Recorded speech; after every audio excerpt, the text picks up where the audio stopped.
The kids of Dragon Ball might not get that much attention, but they used to be a big part of the series. Both because Goku was a kid at the beginning of the franchise and because Gohan was very close to becoming the main character of the series. Suffice it to say, the younger characters of Dragon Ball are pretty important, even if it might not seem like it these days. So let's look at the things they have in common. Starting us off, we have one of the weirdest parts of Dragon Ball, the fact that kids seem to age in the weirdest way possible. Goku was the first example of this, since prior to showing up as an adult in the Piccolo Jr. saga, he stayed his short, chonky self for about 6 years straight. Gohan aged pretty strangely too, but Goten and Trunks are definitely the worst offenders of this, since they've been eternally 7 and 8 for like the last 4 years in Dragon Ball time. Seriously, why do they still act and look like little kids despite both being teenagers come the time of the Tournament of Power? One could chalk all these examples up to Saiyans having weird aging, but then there's one other example that throws this theory out the window. Marin. Krillin and Android 18's daughter is basically the same age and size that she was in the Buu saga, despite quite a bit of time passing. In fact, she acts the same too, being treated like a toddler by her parents despite being almost 10 years old by the time of Super's final arc. So, what's the deal? Why do all the kids in Dragon Ball have to age so weirdly? Just by the nature of the series, all the children that have been featured throughout Dragon Ball come from powerful parents. The series is about a bunch of powerful fighters after all, so it makes sense that all the children of the series come from these powerful fighters. But it's still an interesting pattern that every child of the main cast in Dragon Ball has at least one powerful parent. So, let's study it a bit. Starting with Goku, since he was a kid for the majority of Dragon Ball, he comes from 2 Saiyan parents. While Bardock wasn't the strongest Saiyan on planet Vegeta, he was still strong enough to be part of the warrior class. And when compared to humans, he's a pretty strong guy. Goku himself ended up being incredibly strong, having Gohan later in life, thus acting as the powerful parent. Gohan also serves this role to Pan, being the source of her power potential.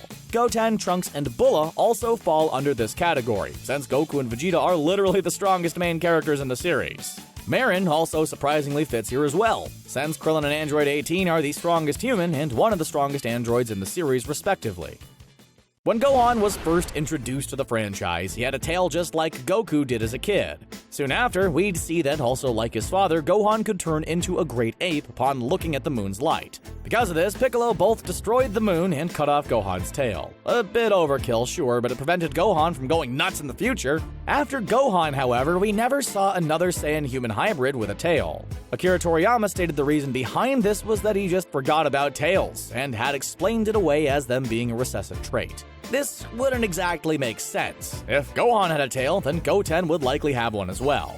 Regardless, the point is that all half-Saiyans that came after Gohan were never seen with tails, implying they never had them, or they were cut off at an early age to prevent any great ape shenanigans. Bulla, the latest half-Saiyan in the series, also lacks a tail. However, it's unclear whether this was a genetic thing or if Whis just automatically removed it when he magically delivered her. Heck, even Pan can be put into this category, lacking a tail despite being part Saiyan. To those who aren't fans of the Dragon Ball franchise, we can understand how easy it is to get all the characters confused. For one thing, the main cast is basically just a bunch of buff dudes with spiky black hair that are all relatively indiscernible from each other. Another thing that'd make it confusing for newcomers is the fact that quite a few characters have very similar names. This is especially true of the kid characters of the series, who all have names that are very similar to their parents. Take a look at Goku. On top of his Saiyan name being based on a vegetable, just like his father, his Earth name shares a prefix with his adoptive grandfather, Gohan. Vegeta, who we recently saw as a kid in Dragon Ball Super Broly, is a much more extreme case, since he's the latest in a long line of Saiyans named Vegeta. The Earth kids aren't any different, since Gohan was named after Grandpa Gohan and also shares a prefix with Goku, just like Goten. Marin also fits this rule, since her name translates to chestnut like her father's does. Trunks and Bulla follow this same pattern as well, since like their mother, they're named after undergarments. During the Cell Saga, it was becoming clear that Goku was stepping back as the series' main protagonist, with Gohan taking his place. This was made more evident by the Buu Saga, which put Gohan at the center of the story in the beginning, and gave him an epic confrontation with the saga's main villain. However, as we all know, Gohan eventually fell to the sidelines as Goku showed up and finished Buu off in the final moments of the saga, putting him back in the center of the series for both the end of Dragon Ball Z and all of Dragon Ball Super. Speaking of Dragon Ball Super, the series was pretty quick to sideline all of the kids in the franchise. Now, it's not like Marin, Pan, or Bulla were going to be the main characters or anything, but it's pretty surprising that Goten and Trunks were completely sidelined in Super, since they were the focus of a big part of the Buu saga, their fusion being the world's only hope at one point. But Dragon Ball Super put all the younger characters on the bench in favor of focusing on Goku and Vegeta during every single saga. Then again, future Trunks still got his own saga in Super. All of the warrior characters who've been seen as kids throughout Dragon Ball have one major thing in common. They've all competed in tournaments. It sounds obvious when you recall that tournaments have been a major part of the series since early on in the original Dragon Ball. But when you lay it all out, it's actually pretty interesting that every warrior kid of the franchise has competed in, or at least entered one or more tournaments. Let's start with Goku and Krillin, who first entered the World Martial Arts Tournament as kids, later as teenagers, and then as young adults. Gohan continued the legacy by both competing in and winning the Cell Games, and by entering the World Martial Arts Tournament during the Buu saga. Trunks and Goten were also there, but they competed in the newly established Kids Division, and they're not the only kids of Saiyans to have competed, since in the epilogue of Dragon Ball Z, Pan managed to decimate the competition, despite being only 4 years old. This next one doesn't pertain to all the kids of Dragon Ball, but it's still a pretty interesting pattern to look at. If you notice, all the secondborn Saiyan kids tend to look exactly like one of their parents. We're not talking about bearing a resemblance either. Literally every secondborn Saiyan kid in the series is an exact copy of one of their parents. Let's look at the first example of this. Goku. As a kid, Goku looked nothing like his grandfather, and when we eventually learned that he was an alien, we knew why. We also learned that he had an older brother, one who didn't look all that much like him. However, Goku did look exactly like their father, Bardock. The hair is the biggest similarity, but as adults, both characters look identical. When Goku eventually had a second son, we found he looked exactly like Goku did as a kid. So much so that when Goku first met Goten, he said there was a little him hiding behind Chi-Chi. This pattern also applies to Bulma and Vegeta's second-born, Bulla, who we've seen as a teenager in the non-canon Dragon Ball GT, where she appears to be the spitting image of her mother.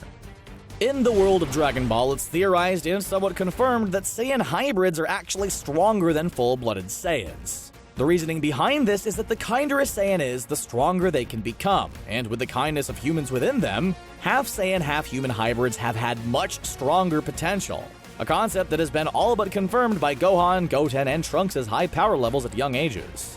And speaking of hybrids, one major thing that the kids of Dragon Ball have in common is that all of them are hybrids in some way. Disregarding young Goku and Krillin in Dragon Ball, you'll find that every modern child character in the franchise is a hybrid of some kind. Let's take another look at all the warrior kids of Dragon Ball, since putting them all together helps to point out anything that they all have in common on top of competing in tournaments. Of course, we're talking about the fact that all the fighter kids in Dragon Ball have faced major villains. In early Dragon Ball, it was Goku who faced all the major villains in that series, but Krillin also fought against Piccolo in the final saga of the series. Fast forward to Dragon Ball Z, and Gohan ended up facing nearly every single villain, fighting Raditz, standing on the same battlefield as Nappa, facing Vegeta as a great ape, fighting against the Ginyu Force, holding his own against Frieza, battling the androids in an alternate timeline, defeating Cell, and completely overpowering Buu.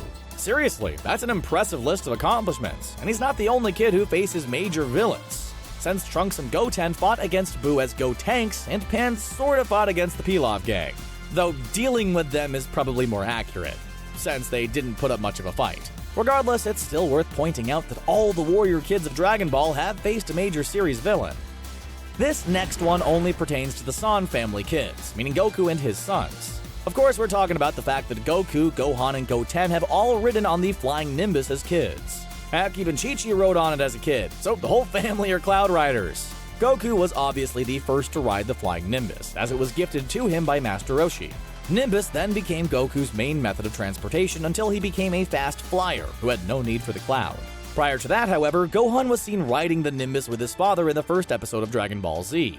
After Goku's death, Gohan continued to ride the Nimbus as a means of commuting to school, eventually gifting the cloud to Goten when he gained his Great Saiyaman costume to disguise himself when flying. Goten then used the Flying Nimbus to get around, since he didn't know how to fly until Gohan taught him. After Goten learned to fly, it appeared that the Flying Nimbus was put away, never appearing again. That is until Goku called upon it once more when training in the Forest of Terror in a very cute reunion. While we wouldn't call Gohan being kidnapped by a green alien cushy, there's no denying that all of the kids that debuted in DBZ and Super had pretty easy lives, especially compared to the lives of their parents. Gohan is probably the only next-generation kid who doesn't fall into this category, since he had to face literally every major villain in the series, but following that, he, as well as all the other kids in the franchise, appear to have relatively easy lives. This sort of ties into the fact that most of the kids of the series have been sidelined in Super, since they don't have any reason to be a part of the action, so they just, hang out and do whatever, as seen by Trunks, who's the son of the richest woman in the world, his spoiled brat attitude reflecting this. Heck, even though Gohan did end up becoming a fighter, there are two things that define him as someone with a tamer upbringing: his homeschooling and his current living situation. He eventually became a scholar who married into the Mr. Satan family, both of which contributed to him going a bit soft prior to the Golden Frieza saga. This next one is something that applies to all warriors in Dragon Ball Z, but it still counts as a pattern for all warrior kids as well. Of course, we're talking about the fact that every warrior kid in the series has a master that helped train them. In fact, all of them also have a master that wasn't their parent. Going down the list, we have Goku, whose first teacher was his adoptive grandfather and Master Roshi, the latter of whom also trained Krillin. Next, there's Gohan, whose first master was Piccolo, future Trunks, who trained under future Gohan, Goten, who trained under Gohan after his mother taught him the basics, and later Piccolo, who also trained Kid Trunks. It's a pretty interesting pattern, to say the least, and one of the things that makes the series so great, since it shows that wisdom and guidance can come from anywhere, including the tutelage of your father's former greatest enemy. But it's a good thing Vegeta only taught Trunks to fight, since if he was the one who took Gohan under his wing as a kid, then the series would have been very different. But we can't say we wouldn't be interested in that alternate timeline, because we would. Remember earlier how we pointed out that all secondborns in the series look exactly like one of their parents? Well, that's not the only genetic rule that the kids of the series follow, since even those who aren't identical to their parents have some majorly similar traits. Starting with Gohan, he has spiky black hair very similar to his father's, that along with his tail, Goku's friends were quick to point out. Next up, there's Trunks, who has his mother's hair. Sort of. In the original manga, Bulma had purple hair, but in the anime, it was changed to blue. However, Trunks still has purple hair, which has changed to blue when his adult self came back to the past in Dragon Ball Super. Additionally, when he fused with Goten to become Gotenks, their combined hair looks a lot like Vegeta's. So, you could say he has both his parents' hair. Yeah, it's pretty confusing. What isn't confusing, however, is the fact that Trunks also definitely has his father's scowl, his angry eyebrows being present since he was a baby. As for Marin, she doesn't seem to have a nose, just like her father, and also like Krillin, she's depicted without the whites of her eyes. We've pointed out time and time again that half-Saiyans are shown to have far more potential than their parents. Not all of them have used said potential, but it's clear that Gohan, Trunks, Goten, and even Pan all have a lot more power than their parents did at their ages. In fact, that's why Gohan was the first to achieve the Super Saiyan 2 form, why Trunks and Goten were able to go Super Saiyan at such a young age, and why Gotenks is able to go Super Saiyan 3. Suffice it to say, another rule that all the warrior kids follow in Dragon Ball is that they have far more potential at a much younger age than their parents did. Gohan is the best example of this, since he beat Cell after unlocking Super Saiyan 2 and was able to annihilate Buu in battle with his ultimate form. However, Pan is also a great example of this, since she, flew out into space as a baby and carried the Pilaf gang with her. There is no way Gohan had that much power as a kid, showing that with each new generation, the warrior kids of Dragon Ball just get stronger and stronger and have more and more potential.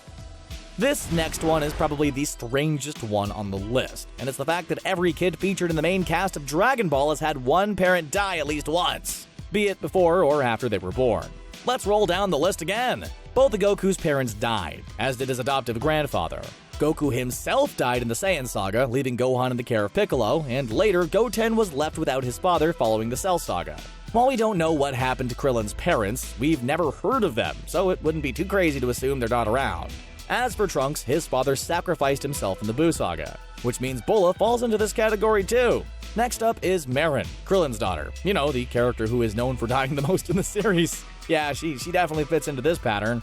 While Gohan has never died in the series, Videl did die during Buu's assault on Kami's tower, meaning Pan also fits into this category. It's a very strange pattern, but one that's also pretty interesting. adding to the many tropes that the kids of Dragon Ball follow throughout the franchise.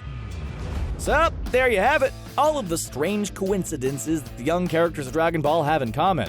Did you know about these patterns before? Are there any that we might have missed? Let us know down in the comments, and don't forget to subscribe to CBR for more Dragon Ball videos. Thanks for watching.